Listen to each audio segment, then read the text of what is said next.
أما بعد فأعوذ بالله من الشيطان الرجيم بسم الله الرحمن الرحيم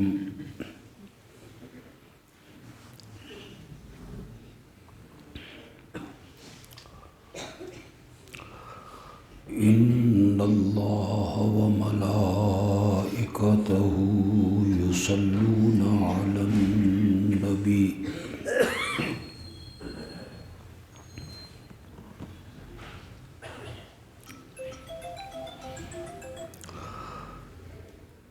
يا أيها الذين آمنوا صلوا عليه وسلموا تسليما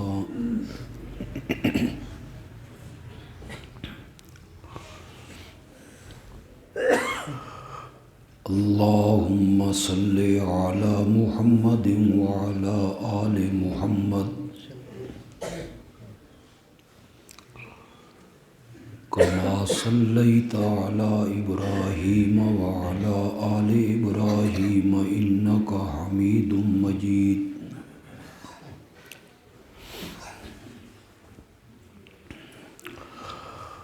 اللهم بارك على محمد وعلى آل محمد كما باركت على إبراهيم وعلى آل إبراهيم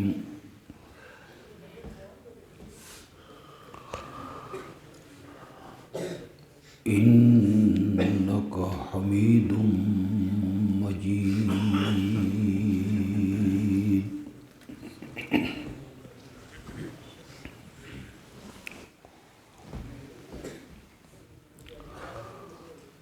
چالیس سے زائد درس قرآن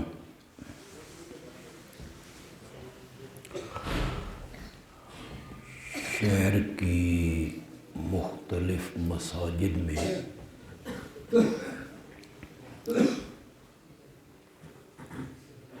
اشاعت التوحید والسنہ کے زیر انتظام منعقد کیے گئے۔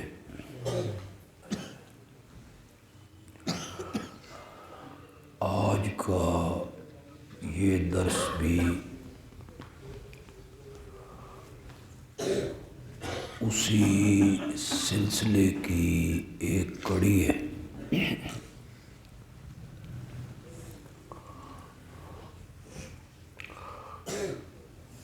ان تمام دروس کا جو عنوان ہے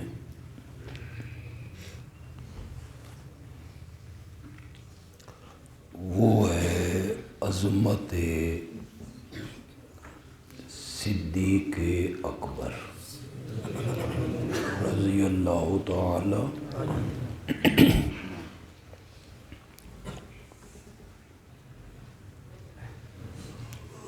اسی عنوان سے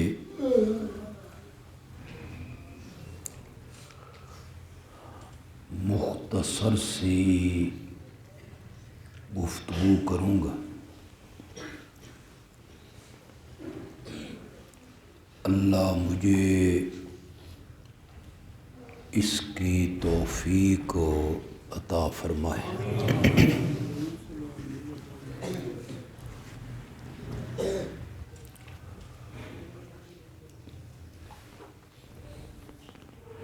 پوری امت کے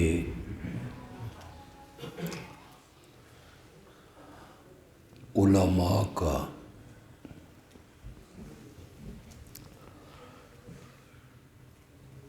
اس بات پر اتفاق ہے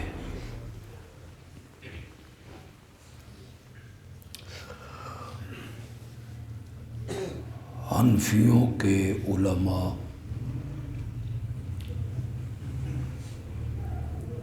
شوافع علماء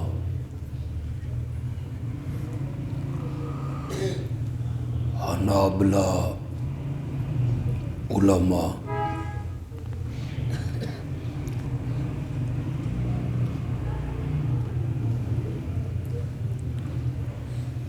امام مالک کے پیروکار علماء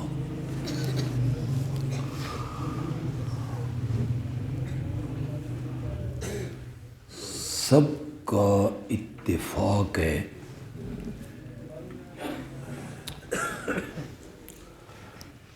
کہ اس امت میں سب سے افضل، اعلیٰ اور بلند مرتبہ اگر کوئی شخصیت ہے تو وہ سیدنا صدیق اکبر کی رضی اللہ تعالی عنہ۔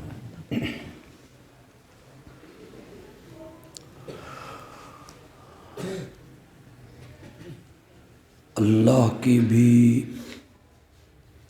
یہی منشا ہے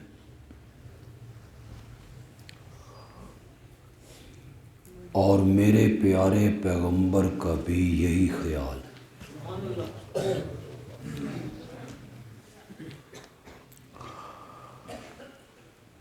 تمام صحابہ کا بھی یہی نظریہ ہے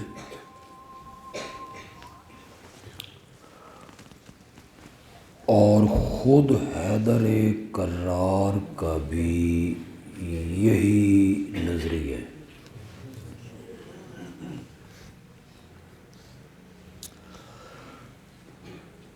حتیٰ کہ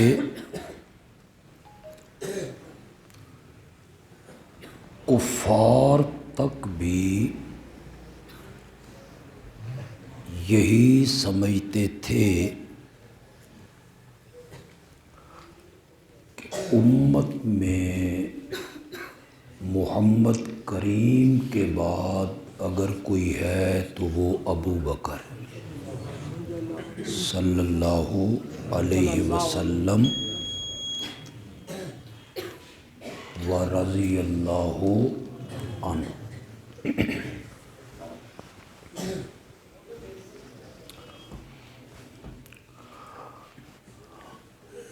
اللہ نے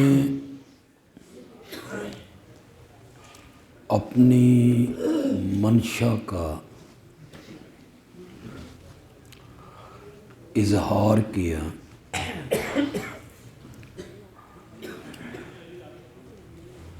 جب حضرت ابو بکر کو ہجرت کے سفر میں میرے نبی کا ہم سفر بنائے۔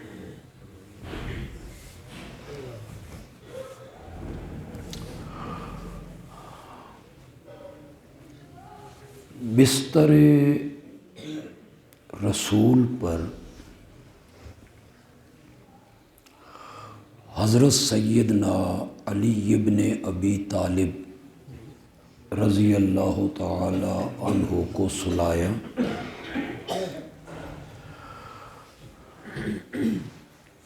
اور آپ کو حکم دیا کہ کفار کے نرغہ سے نکل کے کاشانہ ابو بکر پہ پہنچے اور اس مشکل سفر میں ابو بکر کو اپنا ساتھی بنائے۔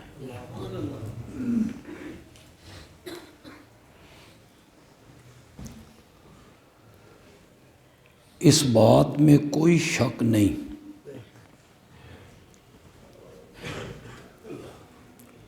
کہ اس رات بستر رسول پہ سونا آسان نہیں تھا۔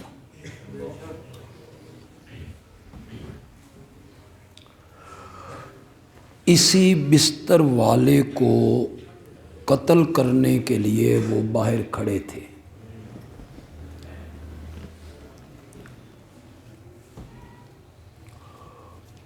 اور انہوں نے موقع ملنے پر اس بستر والے کو قتل کرنا تھا۔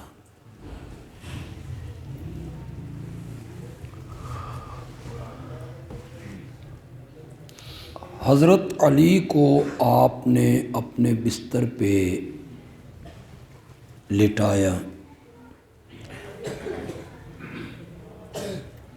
حضرت علی کی بہادری، شجاعت، دلیری اس معاملے میں بے مثال ہے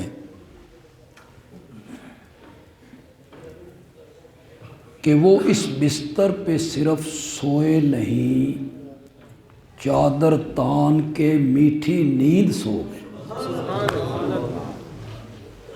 رضی اللہ تعالی عنہ۔ یہ ان کی بڑی عظمت ہے۔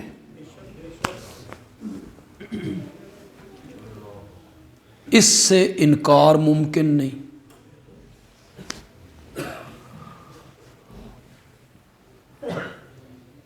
لوگوں نے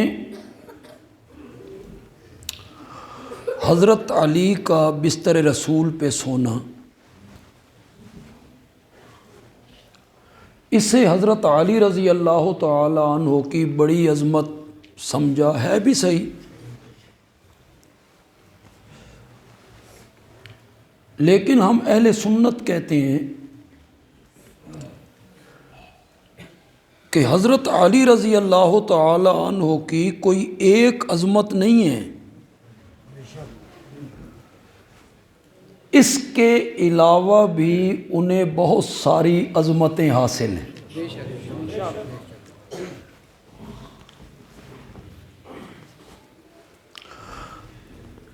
ایک شرف تو انہیں ایسا حاصل ہے جس میں کوئی صحابی بھی ان کی برابری نہیں کر سکتا۔ نہ حضرت ابو بکر، نہ حضرت عمر، نہ حضرت عثمان، نہ حضرت طلحہ، نہ حضرت زبیر، نہ مہاجرین، نہ انصار، کوئی بھی ان کی برابری نہیں کر سکتا۔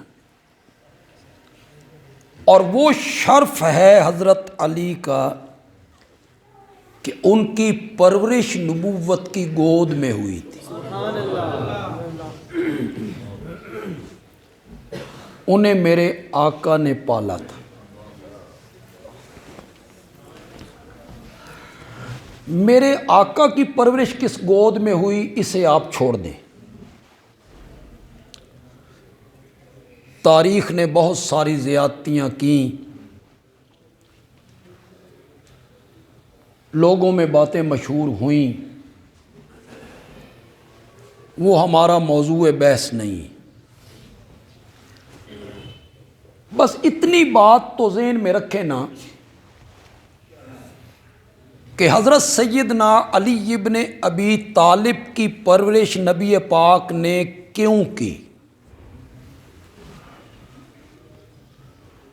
حضرت عباس نے آپ سے کہا کہ ایک بیٹا آپ پال لیں اور ان کا ایک بیٹا میں پال لیتا ہوں، کہ وہ غربت کی بنا پر اپنے بچوں کی پرورش نہیں کر سکتے۔ جو اپنے بیٹوں کی پرورش نہیں کر سکتا، ان کا ایک بیٹا میرے نبی پال رہے ہیں، دوسرا بیٹا حضرت عباس پال رہے ہیں۔ مشہور کیا گیا کہ نبی پاک کی پرورش انہوں نے کی تھی۔ اگر کی بھی تو میرے اس جملے کو کتنے لوگ سمجھ پائیں گے کہ میرے آقا نے یتیمی میں بکریاں چرا چرا کے جو کچھ کمایا ابو طالب پہ خرچ کر دیا۔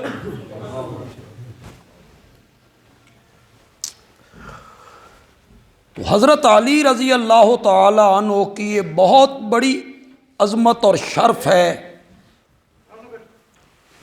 کہ ان کی پرورش نبوت کی گود میں ہوئی، اور یہ شرف بھی انہیں حاصل ہے کہ وہ بچوں میں پہلا مومن ہے۔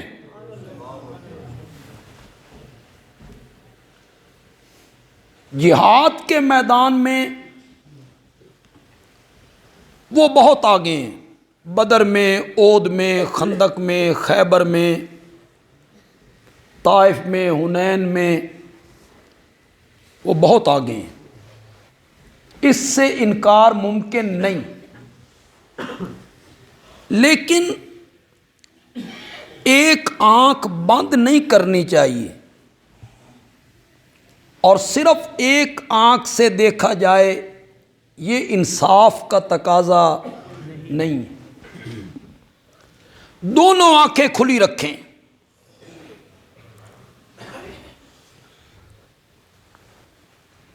دونوں آنکھیں کھلی رکھیں، دونوں کان بھی کھلے رکھیں۔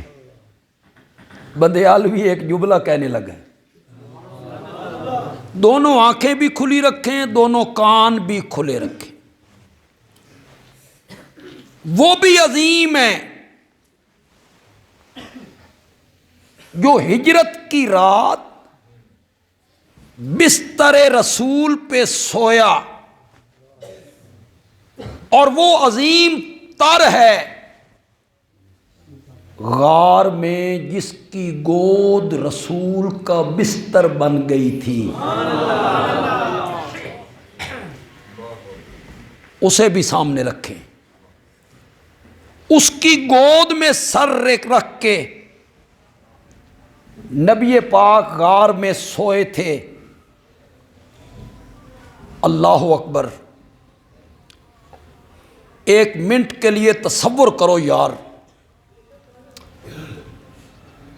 ہم بھی عمرے پہ جاتے ہیں تو پھر ہم مدینہ پہنچتے ہیں، بڑا ظالم ہے وہ آدمی جو مکے پہنچے اور پھر مدینہ نہ جائے۔ مسجد نبوی کی زیارت کے لیے پھر وہاں پہنچ گئے تو روضہ رسول پہ سلام کے لیے، پھر ریاض الجنہ میں جانے کے اب تو پرمٹ لینے پڑتے ہیں کہ آپ کے جانے کا یہ وقت ہے۔ کبھی امن کے دور میں ہم جایا کرتے تھے تو ہم گھنٹوں گھنٹوں صفہ پہ بیٹھ جایا کرتے، جہاں غریب صحابہ بیٹھ کر میرے نبی سے علم حاصل کرتے، وہ چبوترا۔ کئی مرتبہ ہم گئے، مغرب سے عشاء تک وہاں بیٹھے رہے۔ ریاض الجنہ میں گھنٹوں ہم بیٹھتے تھے، آپ میں سے بھی جو لوگ اس وقت گئے ہیں آپ بھی بیٹھے ہوں گے ریاض الجنہ میں صفہ پہ۔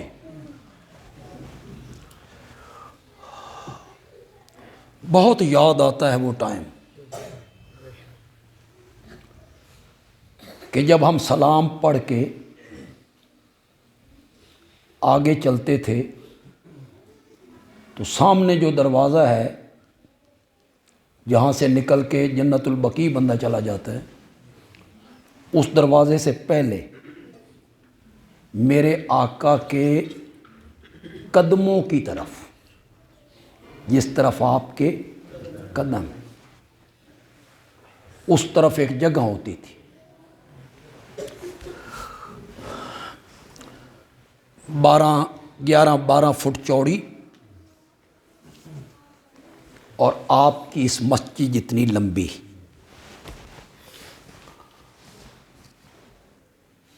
وہاں ہم بیٹھ جایا کرتے تھے، تلاوت کرتے تھے، قرآن پڑھتے تھے، بڑی پرسکون جگہ تھی، مزہ آ گیا۔ اب بھی وہ بات مجھے یاد آ جائے نا تو سرور آ جاتا، آپ کے قدموں کی طرف۔ یہ 1987 کی بات، 1992 میں دوبارہ جانا ہوا، وہی ذہن میں تھا، سلام پڑھ کے جو آگے بڑھے تو وہاں قرآن رکھنے والی الماریاں رکھ دی گئیں اور وہ جگہ بند کر دی۔ پوچھا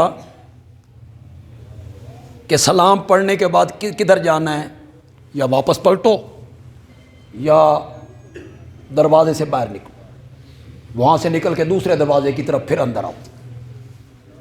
ایسا کیوں کیا گیا ہے؟ انہوں نے کہا پاکستانیاں نے قبر دا طواف شروع کر دیتا، سلام پڑھ کے یوں جاتے، اس طرف سے جا کے پھر آ کے پھر انہوں نے کیا مدعا ہی مکاؤ، انہیں طواف کرنا شروع کر۔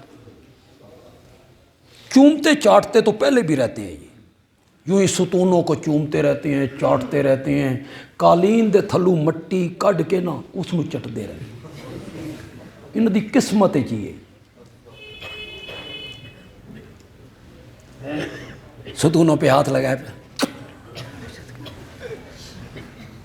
وہ حبشے کا ایک عالم تھا، وہ تقریر کرتا تھا عصر کے بعد، بہت خوبصورت تقریر کرتا تھا، اکثر کہتا تھا، اکثر اوئے یہ جن ستونوں کو تم چومتے رہتے ہو نا، اے پتھر اساں ترکی چوں منگایا۔ کتھوں؟ جس پتھر کو تم چوم رہے، یہ سارے باہر نکل کے بس روضہ رسول کو دیکھ رہے، ٹک ٹکی، مسجد میں نہیں آئیں گے، کہ نماز پڑھیں، قرآن پڑھیں، کوئی ذکر کریں، کوئی درود پڑھیں، نو، باہر نکل کے روزے کو دیکھ رہے۔ انہوں نے طواف شروع کر دی، اس طرف سے انہوں نے بند کر دیا، اس طرف سے کھلا، صفے کی طرف سے، پھر ہم ادھر سے آ جاتے تھے،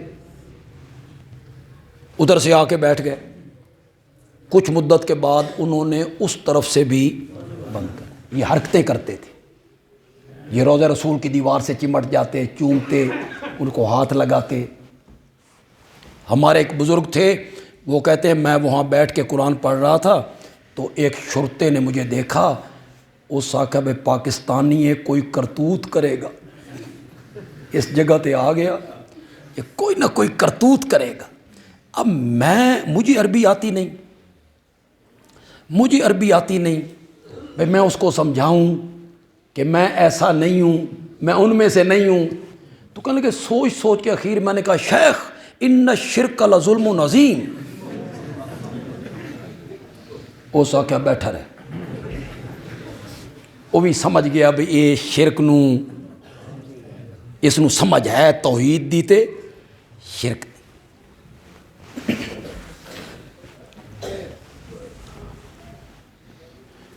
تو وہ مدینے ہم جاتے ہیں، پھر اود ہم چلے جاتے ہیں، پھر قباء چلے جاتے ہیں، پھر قبلتین چلے جاتے ہیں، پھر خندق چلے جاتے ہیں۔ وہ مسجدیں ہیں، وہ جگہیں ہیں جہاں میرے نبی نے خیمہ لگایا تھا، اب وہاں مسجد بن گئی۔ کچھ کنویں ہیں، ان پہ چلے جاتے ہیں۔ بدر کے طرف جاؤ تو راستے میں ایک کنواں ہے جس پر اکثر انبیاء پانی پیتے تھے، خود نبی پاک نے بھی وہاں سے پانی پیا۔ تو ہم اپنے آپ کو خوش قسمت سمجھتے ہیں۔ کچھ لوگ تو کہتے ہیں اسا روزے دیاں جالیاں ویکھ کے آئے ہیں، ہماری قسمت دیکھو، اسا مدینے دیاں گلیاں، وہ محراب ہم نے دیکھا ہے جہاں کھڑے ہو کے نبی پاک نماز پڑھاتے تھے۔ تم روزے کی جالیاں دیکھ لو، تم اپنی قسمت پہ ناز کرتے ہو۔ ایک منٹ کے لیے تصور تو کرو نا، اکیلی غار ہے، اللہ اکبر، اللہ اکبر، اس میں ایک نبی ہے، دوسرا ابو بکر ہے، تیسرا بندہ کوئی نہیں۔ 3 دن اور 3 راتیں ابو بکر نے رج رج کے میرے نبی دے چہرے میں، سبحان اللہ، بے شک، بے شک۔ ابو بکر دیاں ریساں ہی کوئی، ریساں ہی کوئی۔ سانپ نے ڈنگ مارا، انہوں نے اپنا قدم نہیں ہلایا، نبی پاک کے آرام میں خلل نہ آ جائے۔ جو بستر رسول پہ سویا وہ بھی عظیم ہے، اور جس کی جھولی نبوت کا بستر بنی وہ عظیم تر ہے، اس کا جواب کوئی نہیں۔ دونوں آنکھیں کھلی رکھیں۔ ہماری ایک آنکھ کا نور صدیق اکبر ہے، ہماری دوسری آنکھ کا نور حیدر کرار ہے۔ ہم اہل سنت ہیں، ہم اہل سنت ہیں میاں، ہمارے نظریے کی بات ہے۔ ہم جس طرح سیدہ عائشہ رضی اللہ تعالی عنہا کا ادب اور احترام کرتے ہیں نا، کعبہ کے رب کی قسم ہے ہم اسی طرح سیدہ فاطمہ کا بھی احترام کرتے ہیں۔ ہمارے لیے دونوں برابر ہیں۔ تو حضرت عائشہ کو بکتا رہتا ہے، تو کہتا ہے نکی اماں، توہین آمیز لہجے میں تقریروں میں کہتے ہیں نکی اماں۔ کل قیامت کے دن نبی پاک کا سامنا نہیں کرنا، تم نے نہیں سامنا کرنا، تم نے نبوت کا تضحیق کرتے ہو، تحقیر آمیز لہجے میں گفتگو کرتے ہو، نکی اماں، توہین آمیز لہجے میں اپنی تصنیف میں تقریر میں یہ کہتے ہو۔ سیکورٹی والوں کو پتہ ہی نہیں ہوتا کہ یہ بندہ کہاں ضرب لگا رہا ہے، کس کو کہہ رہا ہے، کس کو کہہ رہا ہے، کس کو کہہ رہے ہو، کس خاتون کے متعلق یہ جملہ بول رہے ہو۔ اور 15 صدیوں کے بعد، ان کے انتقال کو 15 صدیاں ہو گئیں، 15 صدیوں کے بعد کس خاتون کے متعلق یہ جملہ بول رہے ہو کہ جبریل آتے ہیں اور کہتے ہیں یا رسول اللہ عائشہ کو کہو رب سلام کہتا ہے، اور میرا بھی عائشہ کو سلام کہو۔ جبریل انہیں سلام کرتا ہے اور تو سٹیج پر تضحیق آمیز لہجے میں گفتگو کرتا ہے، توہین کرتا ہے، تضحیق بناتا ہے، ہنسی اور مخول بناتا ہے اس خاتون کا جس کو رب کے سلام آتے ہیں، جس کے متعلق میرے آقا کہتے ہیں عائشہ کے متعلق مجھے کچھ نہ کہو، میں جس بیوی کے بستر پہ ہوتا ہوں جبریل کبھی وحی لے کے نہیں آیا، عائشہ میری وہ بیوی ہے، میں اس کے بستر پہ ہوتا ہوں، جبریل وہاں بھی قرآن لے کے اتر پڑتا ہے۔ نہ تم حضرت ابوبکر کو معاف کرتے ہو، نہ حضرت عمر کو معاف کرتے ہو، نہ حضرت عثمان کو معاف کرتے ہو، نہ حضرت عائشہ کو معاف کرتے ہو، نہ حضرت حفصہ کو معاف کرتے ہو، نہ تم ابو سفیان کو معاف کرتے ہو، نہ معاویہ کو معاف کرتے ہو، نہ میرے نبی کی بیٹیوں کو معاف کرتے ہو۔ کیا تصویر پیش کر رہے ہو؟ نبوت کی کیا تصویر پیش کر رہے ہو دنیا کفر کے سامنے؟ کیا تصویر پیش کر رہے ہو؟ ہمارا نبی وہ تھا جسے سسر ملے تو منافق، ہمارا نبی وہ تھا جس کو داماد ملے تو منافق، ہمارا وہ نبی تھا جس نو بیویاں ملیاں تے منافقہ۔ یہ تصویر پیش کر رہے ہو، نبوت کی یہ تصویر پیش کر رہے ہو دنیا کفر کے سامنے۔ اللہ نے، آپ نے فرمایا اللہ نے مجھے چنا، اللہ نے پہلے خلقت میں مجھے چنا اور پھر چن چن کے مجھے یار دیے۔ انتخاب کون کرتا تھا؟ جو بستر پہ سویا وہ بھی عظیم تھا، اور جس کی جھولی نبوت کا بستر بن گئی تھی وہ عظیم تر تھا۔ بس ایک حوالہ پیش کر کے ختم کر دیں گے انشاءاللہ. لیکن وہ حوالہ بڑا کام کا ہے، آپ نے غور سے میری گفتگو کو سنی. حضرت سیدنا علی ابن ابی طالب، اصل میں سارا اختلاف تو یہاں مچایا گیا نا، لوگوں کو بتایا گیا کہ یہ آپس میں مخالف تھے. ابو بکر نے خلافت غصب کر لی، مصلح غصب کر لیا، امامت چھین لی، باغ فدق. یہی ہے نا اصل تو اختلاف، یہی کہتے ہو نا. حق حضرت علی کا تھا، ابو بکر قابض ہو گئے، مصلح چھین لیا، زبردستی کی، زبردستی خلافت لینے میں زبردستی کی، امامت لینے میں زبردستی کی، فدق کے چھیننے میں زبردستی کی. میں آخیا انہیں کل قیامت والے دیہاڑے انہاں زبردستی جنت چ وڑ جانا ہی، بے شک بے شک.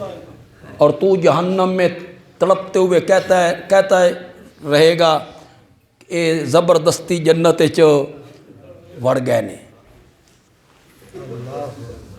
یہی ساری بنیاد تو یہی ہے نا. فاطمہ کے دروازے پہ پہنچ گئے، آگ لے کے پہنچ گئے، وہ دروازے کے قریب آئی تو دروازہ ان پہ گرا دیا، حمل ساکت ہو گیا، سیدہ شہید ہو گئیں. دربار میں 4 گھنٹے کھڑی رہیں. اس ویلے گھڑی تیرے پیو بنائی آئی.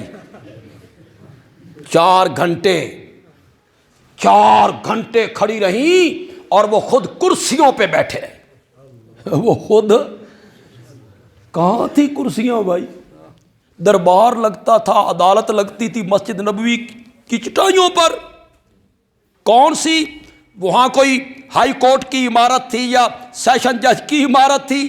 4 گھنٹے فاطمہ دھوپ میں کھڑی رہی. یہ سنایا گیا لوگوں کو اور بار بار سنایا گیا. کہتے ہیں ایک جھوٹ بار بار بولو نا، بولنے والے نو بھی یقین ہو جاندہ بھی یہ سچ ہے. بار بار بولو، ہر خطیب بولے. دروازہ جلایا، آگ لے کے آ گئے، حضرت علی کے گلے میں رسی ڈال دی، گھسیٹ کے لے گئے، کر بیعت. چنگا مشکل کشا ہے بھائی، تمہاری مشکلیں حل کرتا ہے. خود گلے میں رسی ہے، تمہاری مشکلیں حل کرتا ہے. دروازے کو آگ لگی ہوئی، تمہارا حاجت روا ہے، اس کی اہلیہ پہ ظلم اور زیادتی ہو رہی ہے. ساری باتیں جتنی کی جاتی ہیں سچی گل کرو، وپار دی گل کرو یار. اگر آپ کا دشمن، اللہ دشمنی والی زندگی سے بچائے، امن والی زندگی دے، اطمینان والی زندگی اللہ دے. دشمنی والی زندگی کوئی زندگی نہیں ہوتی، کوئی زندگی نہیں ہوتی. اللہ امن، چین، سکون والی زندگی آپ کو دے. اگر کبھی آپ کے گھر کے دروازے پر رات کے وقت دشمن آ جائے، تسی آپ کمرے چ بہ کے بیوی نو بھیجو گے نا؟ بولتے کیوں نہیں ہو؟ بولتے کیوں نہیں ہو؟ تمہاری غیرت گوارا کرتی ہے؟ کرتی ہے غیرت تمہاری گوارا کہ تم اندر کمرے میں بیٹھے رہو، بیوی کو کہو جا دروازے پہ جا، وہ دروازے کو آگ لگائیں، آپ اندر بیٹھے رہیں، وہ دروازہ آپ کی اہلیہ پر گرائیں، آپ اندر بیٹھے رہیں. تو سا حضرت علی دے پلے کی چھوڑیا؟ تم نے حضرت علی کے پلے کیا چھوڑا ہے کہ یہ ساری کاروائی ہوتی رہی اور حضرت علی سامنے نہیں آئے؟ یہ جتنی باتیں بیان کی جاتی ہیں بنیاد تو یہی ہے نا. مخالفت تھی، غصب کر لیا، حق چھین لیا، زیادتی کی. قرآن کہتا ہے محمد الرسول اللہ، محمد اللہ کے رسول ہیں. یہ دعویٰ ہے، یہ کیا ہے؟ دعویٰ ہے. محمد اللہ کے رسول ہیں. اس کی دلیل کیا ہے؟ فرمایا والذین معہ، محمد اللہ کے رسول ہیں. اس کی صداقت کی دلیل کیا ہے؟ اس کے ساتھیوں کو دیکھو، سبحان اللہ، جس کا ساتھی اتنا سچا ہے وہ خود کتنا سچا ہوگا، جس کا ساتھی اتنا عادل ہے وہ خود کتنا عادل ہوگا، جس کا ساتھی اتنا باحیا ہے وہ خود کتنا باحیا ہوگا، جس کا ساتھی اتنا بہادر ہے وہ خود کتنا بہادر ہوگا۔ والذین معہ، اور جو لوگ اس کے ساتھ ہیں، مشکل لفظ ہوگا تو ترجمہ میں کروں گا، آسان لفظ ہوں گے تو ترجمہ تسی کرنا، میں نہیں کرنا، تیار ہو وہ۔ والذین معہ، جو لوگ اس نبی کے ساتھ ہیں، اشداء علی الکفار، وہ بڑے سخت ہیں کافروں پر، رحماء بینہم، شاوا شاوا۔ اس قرآن کو چھوڑ دوں، تیری بات مانوں، قرآن چھوڑ دوں؟ جو قرآن کہتا ہے کہ وہ صحابہ آپس میں کیا ہیں؟ رحم دل ہیں۔ دل ہے پیار محبت کرنے والا۔ ساری کہانی تو یہی گھڑے گی۔ آئیے آپ کو حقیقت بتائیں۔ ماشاء اللہ، حضرت علی رضی اللہ تعالیٰ عنہ نے سیدہ فاطمہ رضی اللہ تعالیٰ عنہا کی زندگی میں دوسری شادی نہیں کی، زندگی میں نہیں کی۔ ان تھے 2 بیٹے ہوئے، 2 بیٹیاں۔ حضرت سیدہ فاطمہ رضی اللہ تعالیٰ عنہا کے انتقال کے بعد حضرت علی نے کئی شادیاں کی، 18 بیٹے ہوئے۔ کتنے سن دیو کہ کوئی نہیں؟ کتنے؟ تمہیں کتنے یاد ہیں؟ پروپیگنڈا دیکھو ان کا۔ بیٹے کتنے ہیں؟ 18۔ بندیالوی کوئی ریت کی دیوار پہ بات کرنے کا عادی نہیں ہے بے شک بے شک۔ کہ یہاں بات کہہ کے چلا جاؤں، کل میرے پاس دلیل نہ ہو۔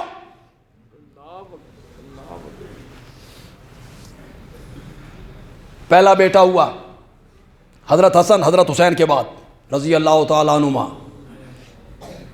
لوگ آئے، مبارکباد دی، نام کیا رکھا ہے؟ فرمایا اس کا نام اپنے نبی کے نام پر محمد رکھا ہے۔ اس بیٹے کا نام کیا رکھا؟ محمد، جس کو تاریخ کہتی ہے محمد ابن حنفیہ۔ تاریخ کے ظلم دیکھیں آپ، اس کو محمد ابن علی نہیں کہتے، سارے مورخین اس کو کیا لکھتے ہیں؟ محمد ابن حنفیہ۔ حنفیہ تو اس کی ماں کا نام بھی نہیں ہے، حنفیہ تو اس قبیلے کا نام ہے جس سے اس کی ماں کا تعلق تھا۔ تو آدمی کو باپ کے نام سے پکارا جاتا ہے کہ ماں کے نام سے؟ باپ کے نام سے۔ اس کو محمد ابن علی کیوں نہیں کہتے ہو؟ لوگاں نو پتہ نہ لگے اے بھی حضرت علی دا پتر ہے۔ کیوں پتہ نہ لگے؟ یہ کہانی پھر صحیح، رابعہ مسجد نمازی اس بوجھ نو چاہ نہیں سکتے جڑا میں بیان کرنا چاہنا۔ کبھی معاویہ مسجد میں آئیں گے 9 محرم کو تو بتاؤں گا آپ کو کہ اس کو کیوں محمد ابن علی نہیں کہتے، اس نے کیا کام کیا تھا۔ تو پہلا حضرت حسن حسین رضی اللہ تعالیٰ عنہ کے بعد جو بیٹا ہوا اس کا نام حضرت علی نے کیا رکھا؟ کن کے نام پر؟ پھر بیٹا ہوا، لوگ مبارکباد دینے کے لیے آئے، امیر المومنین نام کیا رکھا ہے؟ فرمایا محمد کے بعد رکھا جا سکتا ہے تو ابو بکر ہی رکھا جا سکتا ہے۔ بیٹے کا نام کیا رکھا؟ بولو بولو زور سے بولو۔ فریقین کی کتابوں میں یہ بات نہ ہو، پھر بات کرو۔ کیا نام رکھا؟ ابو بکر۔ تم اپنے بیٹوں کے نام دشمنوں کے ناموں پہ رکھتے، پیاروں کے نام پہ؟ لوگ اپنے دادے کا نام اپنے بیٹے کا نام رکھ دیتے، کبھی کبھی لوگ اپنے باپ کا نام بیٹے کا رکھ دیتے، کبھی اپنے استاد کا نام جس سے محبت ہو بیٹے کا رکھ دیتے۔ نام ہمیشہ پیاروں کے نام پہ رکھے جاتے ہیں، بے شک دشمنوں کے نام پر کوئی نام نہیں رکھتا۔ بے شک حضرت علی نے ایک تو یہ بتایا کہ محمد کے بعد مرتبہ ہے تو ابو بکر کا ہے، بے شک سبحان اللہ اور دوسرا یہ بتایا کہ مجھے دنیا میں محبت ہے تو کس کے ساتھ ہے؟ صدیق رضی اللہ عنہ۔ ابو بکر۔ نام کیا رکھا؟ ابو بکر۔ کوئی سی کتاب آپ اٹھا لیں تاریخ کی، انصاب کی کوئی سی کتاب آپ اٹھا لیں، بلازری کا کتاب ہے الانصاب الاشراف، اٹھائیے، تاریخ کی کوئی سی کتاب اٹھائیے، اس میں یہ نام نہ ملے، پھر جو مرضی سزا دینا۔ پھر بیٹا ہوا، لوگ مبارکباد دینے کے لیے نام کیا رکھا ہے؟ فرمایا اس کا نام عمر رکھا ہے۔ تم تو کہتے ہو عمر دروازے پہ آگ لے کے آ گیا تھا، فاطمہ پر دروازہ گرایا، حضرت علی اسی کے نام پہ اپنے بیٹوں کا نام رکھ رہے ہیں، اس کا نام عمر رکھا ہے۔ پھر بیٹا ہوا، لوگ آئے، نام کیا رکھا ہے؟ فرمایا عثمان۔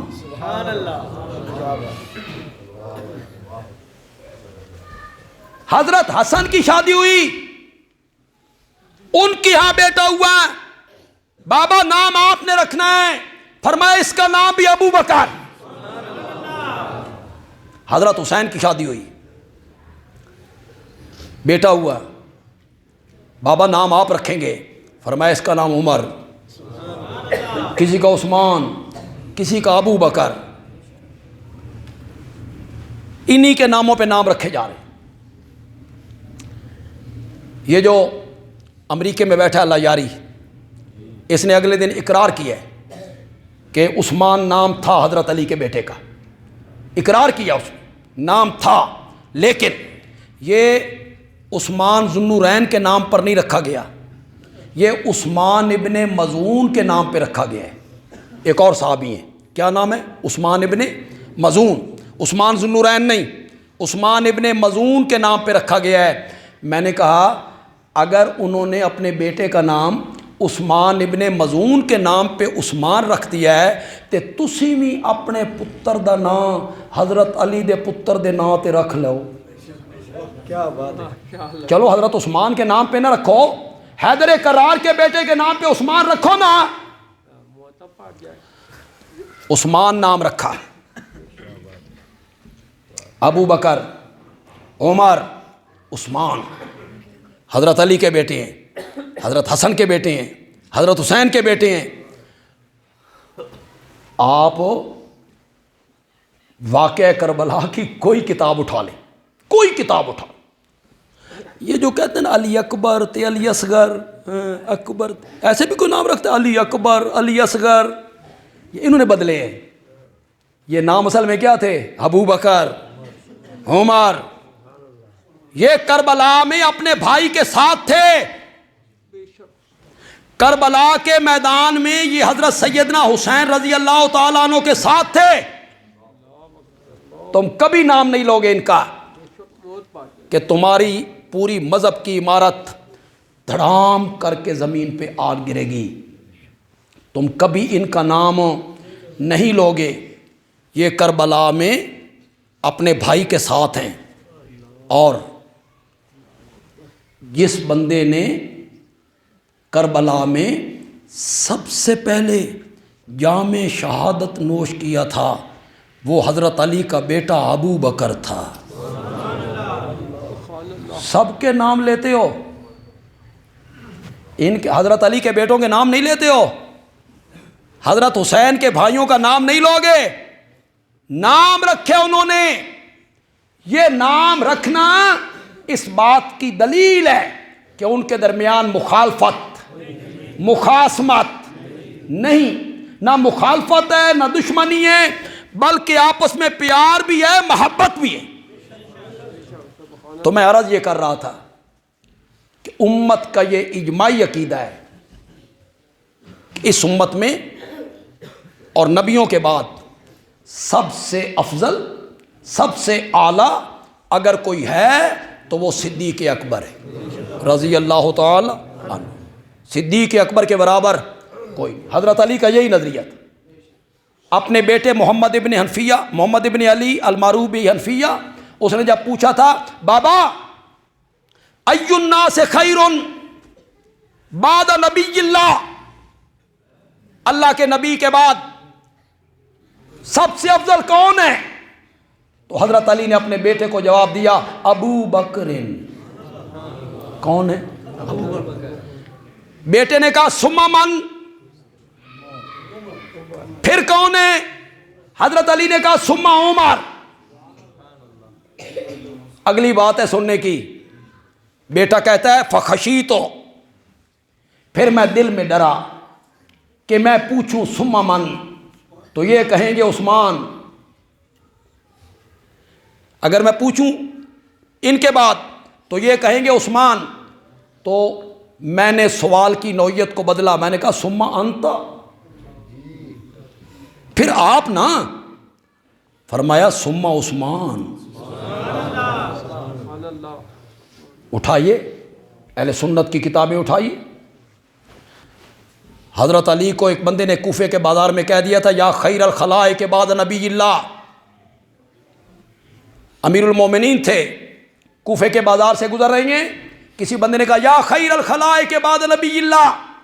حضرت علی مسجد میں آئے، لوگوں کو جمع کیا، خطبہ دیا اور فرمایا ایھا الناس، اے لوگوں، خیر الخلائق بعد نبی اللہ ابو بکر ثم عمر. آگے جو حضرت علی نے کہا وہ بھی سنا دوں. اپنی سزا سنو، حضرت علی کی زبان سے اپنی سزا سنو. فرمایا آج کے بعد جو آدمی مجھے ابو بکر و عمر پہ فضیلت دے گا میں اس سے حد قذف لگاؤں. حد قذف کیا ہوتی ہے؟ کسی پہ جھوٹ بولنا، کسی پہ جھوٹ بولنا. کتنے کوڑے ہیں؟ 80. حد قذف کے کتنے کوڑے؟ 80. جو مجھے ابو بکر و عمر پہ فضیلت دے گا وہ جھوٹ بول رہا ہے، میں اس پر حد قذف جاری کروں. تو حضرت علی کا نظریہ بھی کیا تھا کہ امت میں سب سے افضل اور اعلیٰ اگر کوئی ہے تو وہ کون ہے؟ اللہ تعالیٰ عمل کی توفیق عطا فرمائے.